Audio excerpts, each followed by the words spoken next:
આજે બનાવીશું શક્કરપારા,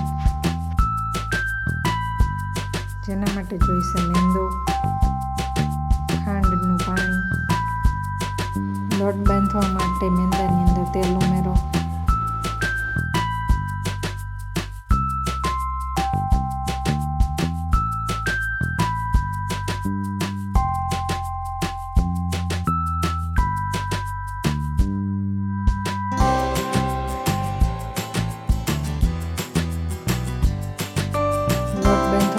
તેમાં બનાવેલું ખાંડનું પાણી ઉમેરી કઠણ લોટ તૈયાર કરો. લોટ બંધાઈ જાય એટલે તેમાં થોડું તેલ ઉમેરી લોટને મસળી લો.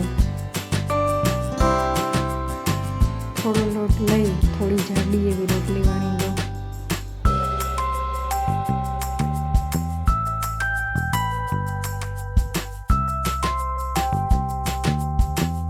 રોટલી વણાઈ જાય એટલે તેમાં કાપા પાડી શક્કરપારા તૈયાર કરી લો.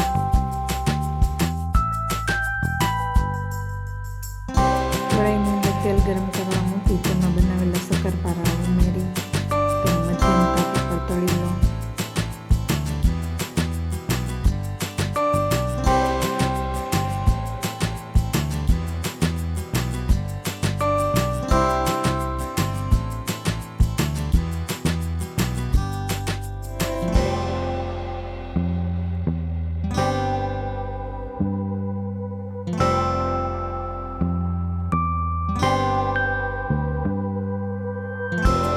શક્કરપારા બદામી રંગના થાય ત્યાં સુધી તેને તળી લો.